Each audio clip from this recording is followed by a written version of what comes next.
Hello, everybody. I'm Robert Franz, music director of your Windsor Symphony Orchestra, and I am beyond delighted. In fact, I'm a little bit giddy to have composer Marjan Mozetich with me today. We have performed a number of his pieces at the Windsor Symphony Orchestra over the years, and his music is relatively new to me. I conducted my first piece of his about 2.5 years ago, Postcards from the Sky, and I am really excited that we're going to be performing this Fantasia of his. So, Marianne, welcome to the Windsor Symphony Orchestra. Well, thank you. And I'm very happy to be here and to be part of this program. Thank you. Our pleasure. So the first thing I'm going to do right out of the chute is I'm going to ask you this because I know how much composers hate labels. I mean, everybody hates labels, but composers really hate labels. But you have been labeled as just about everything, from avant-garde to minimalist to spiritualist to post-romantic to this to that. So what label do you use? How do you describe your music? It has so many, it's so interesting to me how many people label you in so many different ways. Yeah, well, why I'm labeled in such different ways is because I started in very much the avant-garde, abstract kind of music, and I was one of the proponents of it, sort of the champions of modernism in that sense, the more abstract music. And then in time, minimalism came into being, in the mid 70s. And so I was quite taken by that. And then I myself called it a kind of postmodern romanticism, meaning it's not even neo-romantic. It's sort of like going back to a romantic age and reapplying the music that was there at that time. But then I blended it in with repetitive sounds, which give you a feeling of minimalism. And I pretty well stayed there. I mean, I essentially re-embraced tonalism, tonality, okay, melodic lines, steady rhythms, and that's where I'm at now. So I think, yeah, it's interesting to me because I think in this time period, we talk about, last 50, 60 years of music, there are so many options of ways that you can go, right? I mean, when you think about composition, maybe in the late 18th century, early 19th century, it was pretty standard. I mean, there was a pretty similar path for most composers to go, and this is so different. So what sort of changed your trajectory from, so let's say, the avant-garde, which, by the way before your time, there was this whole movement in the 40s and 50s in which there was this push to really expand what music could be and would be and should be. And, audiences didn't always come along, but regardless of that, what happened was an incredible growth in the instruments, in musicians being able to play music, and also the colors and sound world that were created. How did you get from that point to where you are? Well, everything you said is quite true. I mean, the whole idea of the way modern music had established itself in the classical world was very well established before me. And so I inherited that world. And but the time when I was younger, at that point, I was very much a zealot of contemporary music. It's like people would say, well, why can't you just sort of play some nice harmonies and stuff like that? And I'd say, well, it's been done before. So we're going to do brand new stuff, right? And so that's the trend that everyone in my generation, I'm talking late 60s, early 70s, we're very much in trying to establish totally new inroads in music. But right, over time, I mean, I composed some music in that genre, but over time I realized that in a way it was for other composers. I realized also it, to me, felt like a dead end because, like, how much further can we go? Right. And really, it's been proven that we haven't gone much further in terms of that super modern and crazy world, right? And actually Yeah. a lot of that has been incorporated in pop music, film music, everywhere. Right. And for me, the other impetus, I mean, one of them was well, where are we going to go from here? But Right. at the same time, I had always liked the repertoire of the past, of classical, Baroque, Romantic music. I played piano quite advanced, so I was playing, the Beethoven sonatas, Chopin, and I realized that I missed some of that stuff that we couldn't use. Mm. I was taught, it was like, no, that was before. Now we got to do it totally different. But I sort of thought, well, wait a minute. I don't think it's right that we totally neglect and throw out things of the past that had happened. So anyway, I Right. used it again, and at the same time, I should add is with the minimalist school, meaning people like Philip Glass and Steve Reich, these people who are doing very simple harmonies, hardly any tune, but Yeah. and recognizable chords. It was repetitive, Yeah. but it kind of legitimized again Mhm. that we could use harmonies and stuff like that. And I ultimately realized I felt most at home applying traditional aspects of music. But Well, it's kind of, but I write it within, my modern context, the world I live in. sure. I mean, well, what is interesting to me most about your music is that, and this is for me, people ask me all the time, like, what kind of composers do you like? What kind don't you like? Blah, blah, blah. And I really like all genres. I like all sorts of flavors of contemporary classical music. The one the one factor that has to be there is I have to have a sense that the composer is trying to express who they are from their core to someone else. That avenue, that path is the only real necessity for me in music. That doesn't mean that there's not great music that wasn't written that way, but I have to experience music that way. That's how I sort of connect onto it. And so that's particularly why your story is so interesting to me, in that, first of all, I think many of us in our lives, whether we're composers or musicians or whatever we're doing in any career, quite frankly, you want to find out where all the boundaries are, and you need to find out, like, well, what are all the opportunities?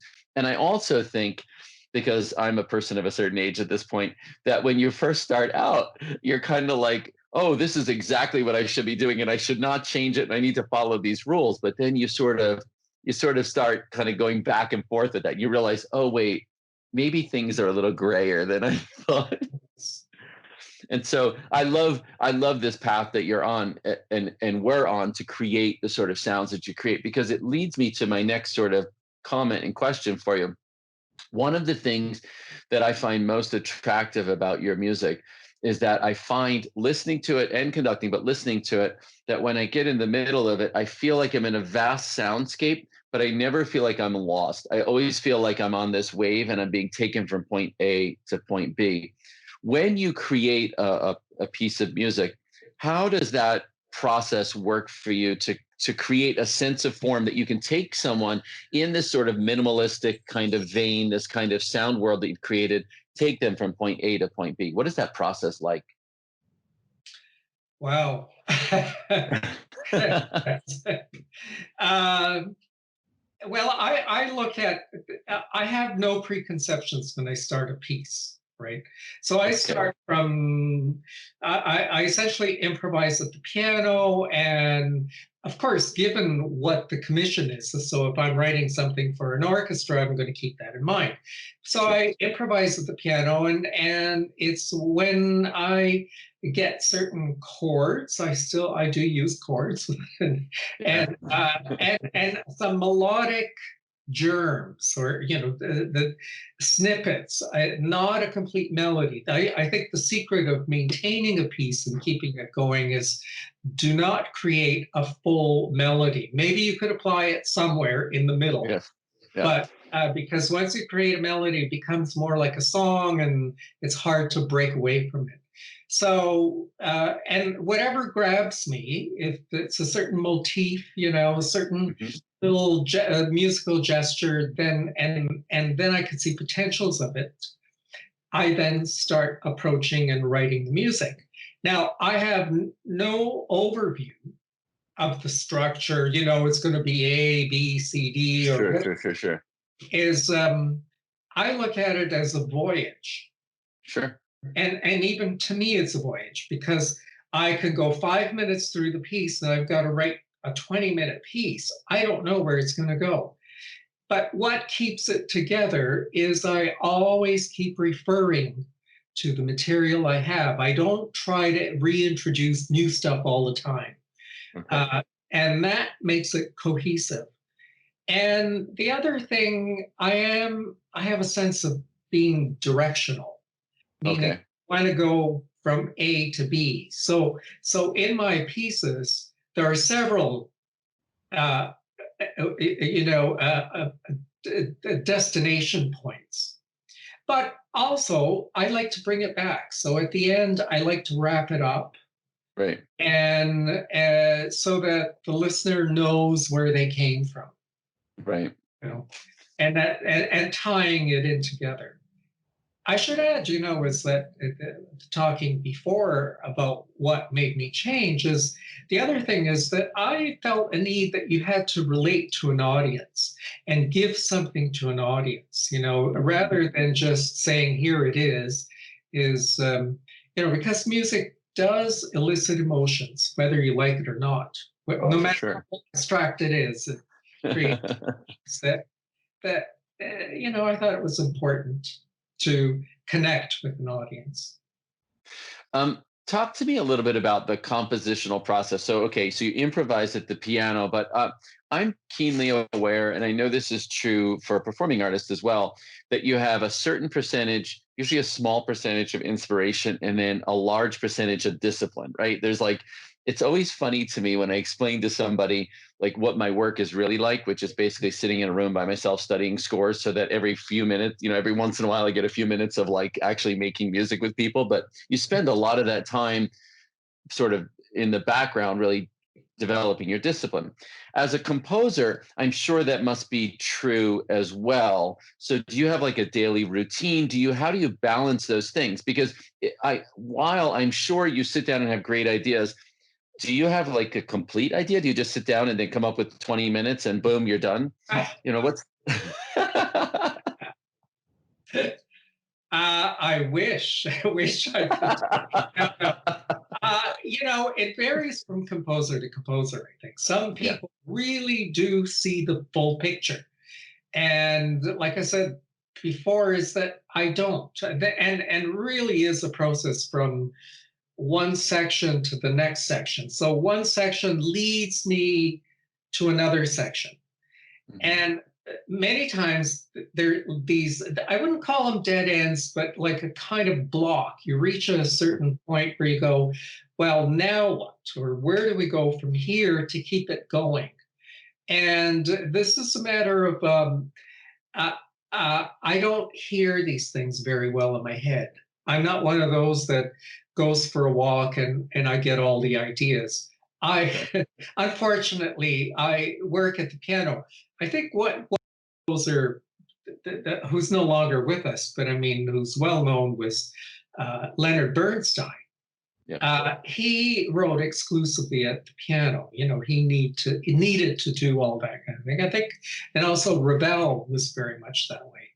Um, so it's a slow process. The other thing I would add, I'm slow and I'm lazy. I'll admit to that. So it takes me a while to get things. That's why I need deadlines. I'll tell you just a little thing is I have a commission with the Kingston Symphony here, and it was scheduled to be premiered at the end of September, this September. Well, because of the whole COVID-19 pandemic, they finally have canceled. And right now, they don't know how they're going to deal with this. as the Windsor Symphony is. So you guys came up with a good answer to how to survive during this period. But so all of a sudden, I mean, I haven't finished the piece. It's a 20-minute piece, and I'm only like 7 minutes into it. So it would have been tight to finish. Now the deadline is for next year. Ah. Oh, but no, I have to work at it because there are other things. So COVID-19's given you a bit of a respite, has it? Yes, to some extent. Yes, I understand. Well, to a lot of people.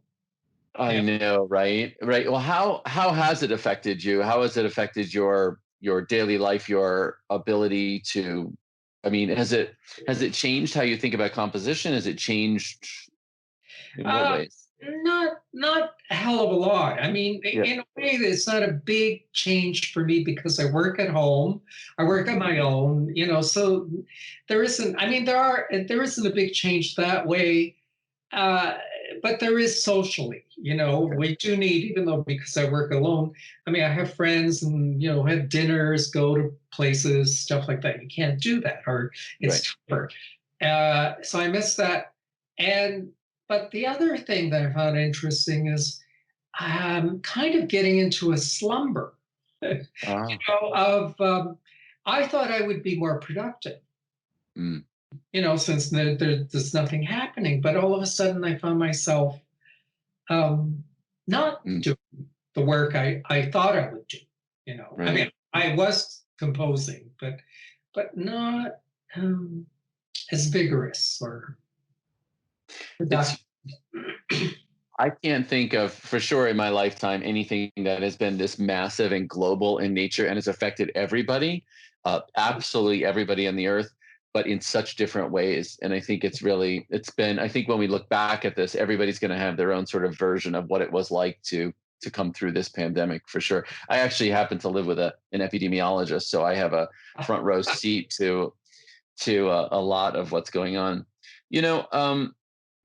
One of the things about your music that strikes me, and I could just be completely wrong here, so I am happy to accept that, but it seems to me that there's a real spiritual element, that there seems to me that there's a sense of a bigger place, an intimate place, sort of an outside of your body kind of almost experience with the music. Is that something, well, first of all, am I just crazy in thinking that, or is there something about the way that you think about music or that you compose music that you sort of think in a bigger sense in that way? Yes, I mean, I'm not that conscious of it, but over time, I've realized that I do go into these realms, so to speak. Also, like when I'm composing, I start having ideas, but not ideas particularly to the music, but what the music does to me. Like when I'm playing away and writing it, and I'm going, oh, this is reflects on the world, the tragedy we're in, or I sort of think philosophical things that are kind of abstract, but in a way, I'm relating it somehow with the music.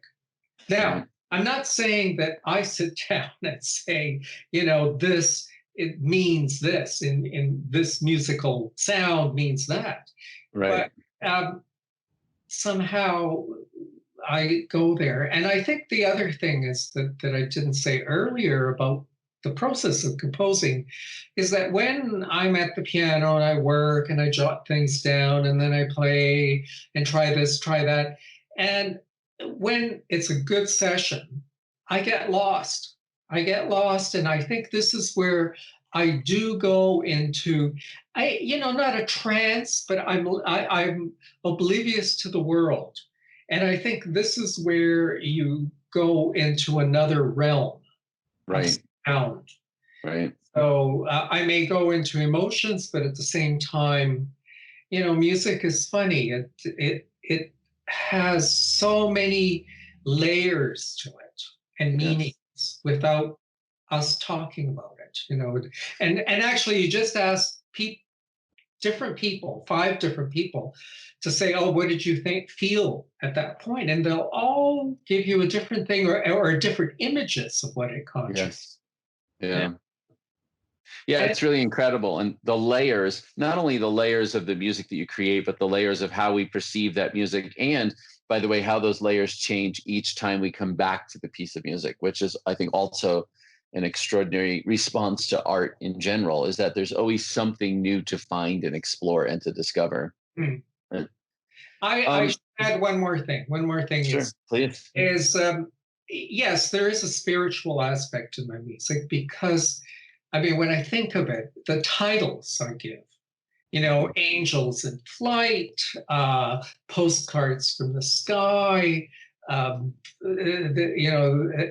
desire at twilight. There are all these sort of terms of feelings, of spiritual feelings to a great extent. Somehow, yeah, I like um, the heavens and the universe, because on Earth it's just too problematic here. Besides beautiful nature, humans, it's very complicated. But I'm sure the heavens are complicated too, but they're sort of more powerful than we are. And that's why Right. I get more fascinated by it. And of course, many religions, we look to the heavens. Right? Right. Well, and I definitely get a sense of that in your music for sure. So it's very interesting to hear this as you say it. Now, the piece of music that we are going to perform at the Windsor Symphony Orchestra is your Fantasia sul linguaggio perduto, a Fantasia on a lost language. Um, Yes. can you tell us about the genesis of the piece and a little bit about the piece? Yeah, this Fantasia on a lost language, as you say, uh, was written back in 1981. I got a commission. The original piece was written actually by this group called the Galliard Ensemble, which was flute and string trio, 3 strings. And so that was how Fantasia was written, as a Mhm. little chamber piece. And it was quite successful. It got played a lot. The group loved it, and so they played it around in their tours. Now we're talking about 1981. Right. As time went on, the producer of CBC Radio, which is our national radio station here, they what do you call it? The producer asked me, because they wanted to do a CD of my music. And so he asked me if I would rearrange this piece, Mhm. Fantasia, for string orchestra. And I thought, well, I mean, really is for what I wrote it for. But anyway, a challenge. And actually, it wasn't a big challenge. It's just I kind of held back a little bit. But when I got into it, I realized, gee, this is a bigger sound. And actually, it works better as a Mhm. string orchestra version. So that's how the version you guys will be playing is going to be with strings. Uh, and there is another version for string quintet. So Okay. string quintet plus bass. Um, so how it all, in terms of composition, again, it's very hard to talk about it. I Mhm. think what people will hear is pretty obvious, sort of thing. It's a, a very motoric. It kind of moves along. It has a lot of drama. It has well, like directions. It goes from A to B, and then it reaches this point of a kind of climax, but it's almost like it gets stuck. And then from there, all of a sudden, it turns into a new variation of what you were listening to. Right. So it goes through various forms, but always relating to the themes. And actually, there are two. One is a quick rhythmic aspect, and then it breaks out into a very melodic line, which is then applied throughout the piece. That the first violins will play it at some point, the cellos will play it at some point. So it has this kind of, I don't know, dark and light quality to it. And regarding the title, because the title, for me, the titles, people love lots of people say they love my titles, and how do you come up with them? And I just say, well, it's usually at the end. I never have a title before. And it's just the way the whole piece unfolds, how I felt, and then, you get an idea of what to call it. So I call this a fantasia. It's kind of just a fantasy of sound, a little voyage, and it goes through various different areas, and it's based on a romantic sound that when people hear it, they'll be very familiar to sounds of late Romantic period, late 19th century music, expressive, all of that.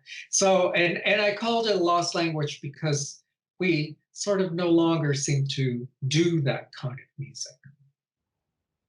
Well, and what goes around comes around, right? So there's like these sort of interesting sort of what's old is new again in reverse. And I love that process of the creative process of bringing back things and giving them a fresh new patina and a new look. And I feel like with this piece, there is not only a lot of drama, but there is sort of a sense of connecting old and new and bringing them together in a fresh, interesting way. Well, I can't wait to perform the piece, and I can't wait for our audience to hear the piece. Two more questions. First, you've during your career written a lot of dance music. When I work with young orchestras, I always say, listen, basically there are two options with music. It can dance or it can sing. Those are the two options. When you write dance music, do you think sort of differently? I mean, is there some other filter that's put on your creative process to create something that is danceable? You're the first person has asked this specific kind of question. When I get into a dance mode, it's more that I want to do a section of the music or a movement that is upbeat. Okay. And I use dance medium to do that. And I think because I like repetition of sounds, going back to minimalists or, when you think of Steve Reich and Philip Glass, they very much work well with dance because it's motoric, it has patterns that are repeated, and it lends itself, dance is very much a repetition of patterns, right? Because you want somebody to move at a steady rhythmic motion, and that's where it comes in. I think, and I just like dance, the aspect of dance, and I like going to ballet and modern dance kind of thing. My music has been used a lot in the modern dance and ballet. And that, when I say used, I have rarely written for dance, but I've had a lot of my music used for dance. Actually, just as a little aside, I wrote a wonderful piece for violin and string orchestra. It's a concerto style, and Affairs of the Heart. And the Bavarian State Ballet commissioned this David Dawson, choreographer from Britain, and he picked my piece to use for this modern dance. Unfortunately, I was going to go to Europe this would have been in Munich now back in this May. Now with the virus business, everything put a stop to everything. It's a spectacular piece. It's the newest piece of yours that I listened to most recently. And we actually, speaking of the virus, we're meant to perform Samuel Barber's Cave of the Heart, the ballet that he wrote for Martha Graham, the same time that Copland wrote Appalachian Spring. So I can imagine a future program with Cave of the Heart and your piece as well, a whole heart motif.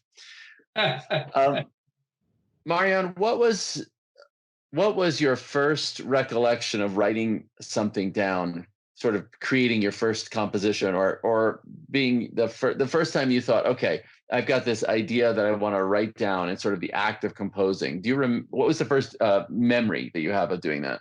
I do. I do. It's interesting. There was a period in my late teens that I was very serious about music. Hmm. And I was at that point studying for like a final exam, one of the high associate of the conservatory, practicing piano. But at the same time, I used to love going to the library, the local. Now I'm talking, I grew up in Hamilton, Ontario, and I would go to the library and I'd get all this music and read biographies. I'd read biography on Bartok, on Alban Berg, Stravinsky, listen to their music, and I did this all on my own. Yeah. It was just something I had in me, and then I wanted to imitate it. I had this desire to express it, and it's Yeah. really strange. It just sort of happened, but I was doing things like, smashing a chair. I got to write this down and things like that. I was trying to be very avant-garde. Uh, Mind you, I do remember I did write a piece for the Qantas Music Festival, Yeah. the local one in Hamilton, and I wrote a piano piece, which was Hmm. a la Bartok, essentially. Yeah. Yeah. Again, imitating, I was 16 when I did that, Uh, so uh, it's kind of in me to do it, imitate. It's almost the desire to want to express the things I'm hearing. I too can do that. what's the strangest, craziest instrument you've ever included in one of your avant-garde pieces? Oh my God. Oh, no, because um, ultimately I still loved my regular instruments. uh, And off the top of my head, I can't remember using anything unusual. That when I was a kid, I was doing. I mean, as a teenager, I was doing that, but it was never performed. okay. I did an interesting performance. We commissioned this Lubomir Melnik, who wrote this piece, which a chamber piece. But within the chamber piece, you had to create a little, how can I say, like a little marimba, sort of Yeah. a little box with the keys so that you could play it with mallets. And Yeah. you hold it while the music was going on, so that at the end of it, when the music finally finishes, because it was like an hour long, this piece, is then you play the instrument, right? And very primitive. So it's a thing of sophisticated instruments and something primitive. But sorry, I didn't do anything totally. All right. Marianne, this has been delightful talking to you. I cannot wait to conduct your Fantasia, and I know that we're all looking forward to hearing it. Thank you so much for doing this with me today. Well, thank you. And I'm thrilled that you will be doing Fantasia. And I wish you all the best of luck. And it's fabulous what the Windsor Symphony is doing in this unusual time.